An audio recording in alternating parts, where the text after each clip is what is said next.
السلام عليكم ورحمة الله وبركاته وندين سلامي دمان بهذا كحرن جنال كميتشا سو دبادة ما تبعهم وضع 10 عصب 10 كاسو كهر لا بايثون وعشركة وعشر حيسنة 10 كانوا حقوقين دونا لبخف لبا ميدكود قف برناي انجليشكا iyo qof baranayo computer programmingka cashirkan waxaad ku fahmi doontaa sida pronunciationka loogu convert gareeyo programka so qofka programmingka baranayo wuxuu ka qosaan doonaa in qofka englishka baranayo uu u sameeyo programkaas oo fahansiinayo sida loogu dhawaaqo barnaamijyada ama programmingka sida loogu dhawaaqo verbska variableska iyo sida loogu dhawaaqo subject iyo objectiga sidoo kale waxaad ku fahmi doontaa programkan waxyaalo fara badan oo qosaan doono khibradaada programming so programkan haddii aad rabto inaad ka bogato oo aad rabto inaad si fiican u taabato waxaad samayn doontaa programkan min bilow ilaa dhammaad fiirso kadibna waxaad fahmi doontaa programkan meeshuu u socdo iyo meeshuu ka socdo sidoo kale intaanan videoga bilaawin haddaad channelkan ku cusub tahay subscribe sar oo asxaabtaada la wadaag oo share garay si uu u gaaro kumanaan kun oo qof ay uguna faa'iidaystaan casharada aan soo geliyo channelkan sidoo kale haddaad videogan ka heshaa like sar sidoo kale haddaad u baahan tahay inaad comment isiisa yani waxaan ka wadaa inaad fikrad igu soo kordhisa haddaad u baahan tahay commentiga igu soo qor hadday cilad ku qabsataana commentiga igu soo qor sidoo kale haddii aan يعني cilada waxaad igu soo diri kartaa descriptionka waxaan soo gelin doonaa gmailkayga meeshaas gmailka igaga soo dir waan kuu soo gudbin doonaa errorkaaga meesha kaa haasto iyo qaladka ku haasto so aan bilowna videoga marka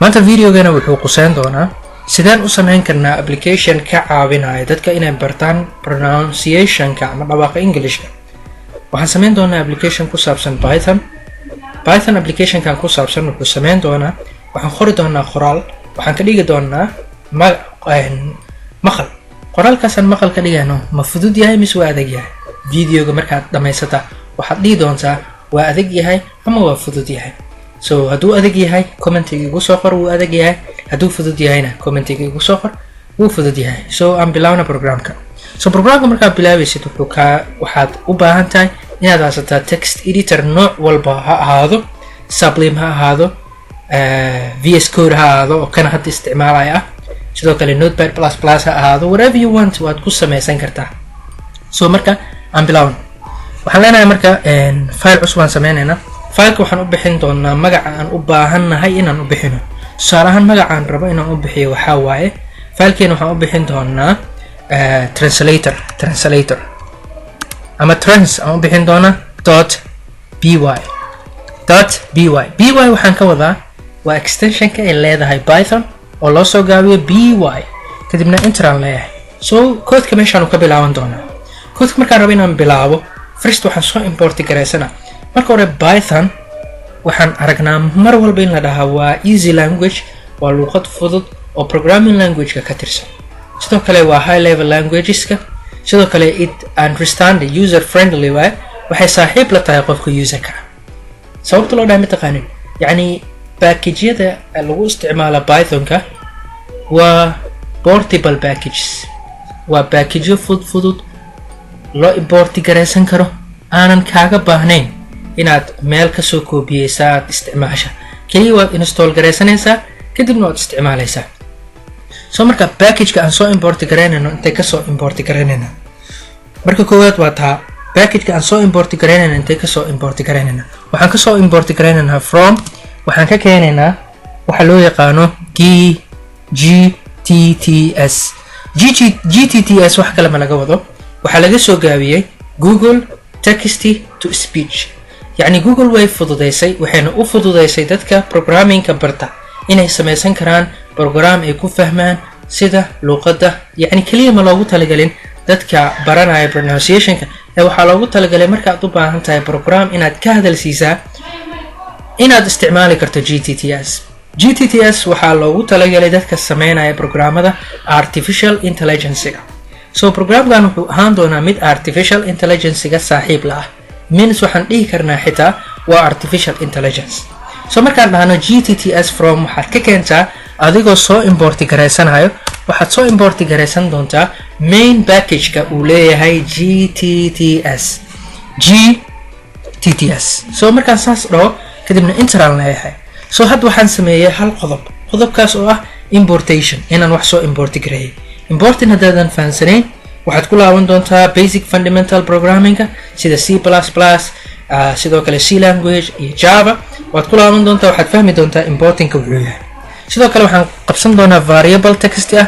Variable-kan text-ga waxaan ku qori doonaa qoraalkaas oo noqon doono qoraalka aan u isticmaalayo in uu noqdo qoraalka laga rabo in loo bedelo maqal. So text-gan wuxuu noqon doonaa tusaale ahaan waxaan dhihi doonaa hello my friend. Hello my friend. Okay, I am computer programmer. I am computer programmer. waxaan ahay qof computer programmer ah. I love waxaan jecelahay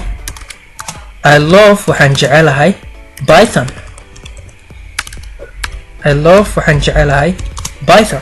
To program a program. To program inaan ku programmiyo a programs.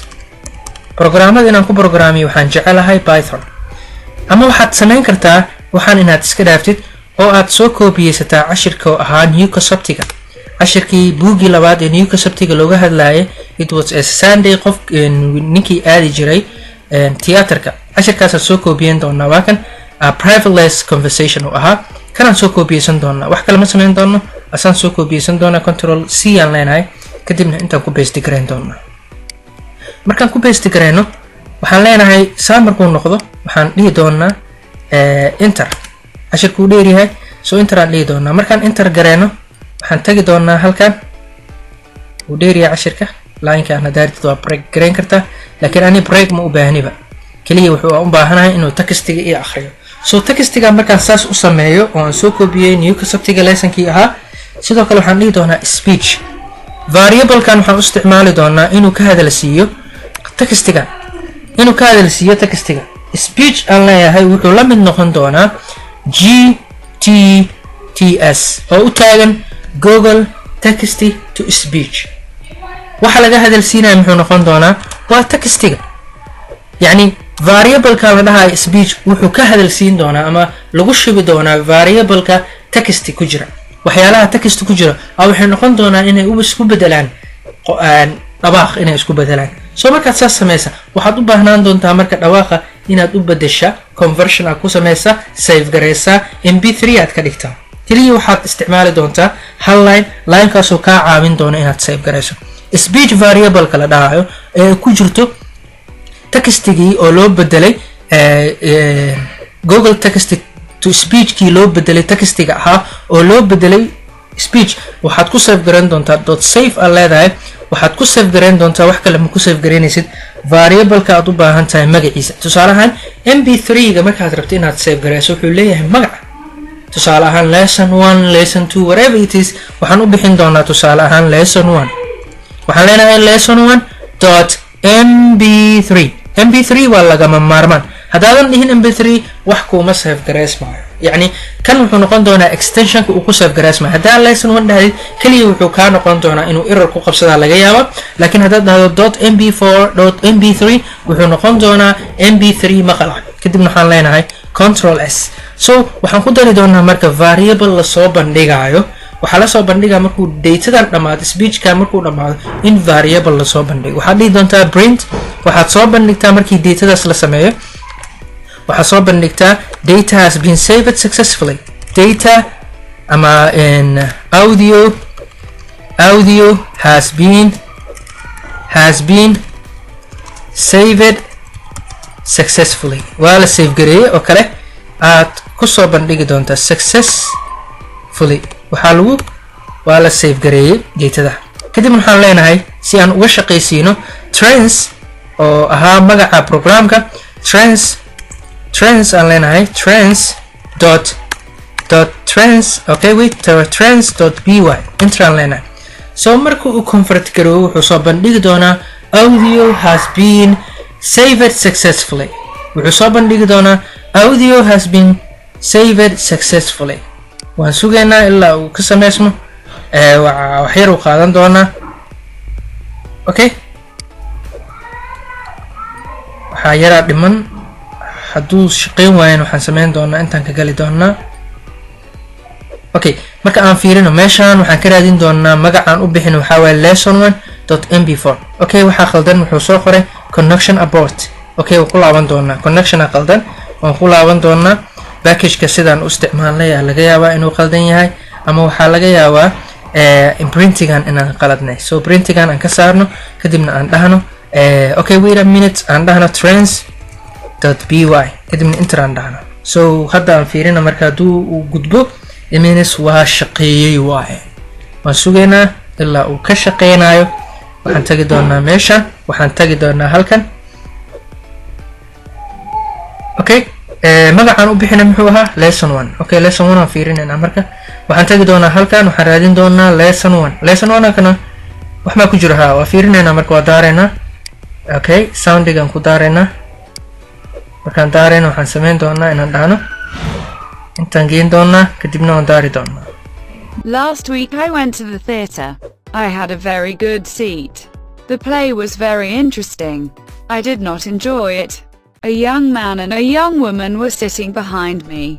They were talking loudly. I got very angry. I could not hear the actors. I turned round. I looked at the man and the woman angrily. They did not pay any attention. In the end, I could not bear it. I turned round again. I can't hear a word. I said angrily, "It's none of your business." The young man said rudely, "This is a private conversation." Single quote. so waad aragteen videoga. so codkana waad maqasheen. waxaan filayaa inaad ka faa'iideysateen cashirkan. haddii aad mar labaad haddii aad channelkan ku cusub tahay subscribe saar asxaabtaada la wadaag oo share garay sidaan hore idinkugu sheegay. haddaad u baahan tahay inaad ra'yiga igu darsataan commentiga igala soo xiriir oo ra'yigaaga commentiga igu soo biiri. so intaan cashirkan cashir lamid ah ku kulmi doono waxaan idinkaga tagayaa wassalaamu calaykum waraxmatullaahi wabarakaatuh.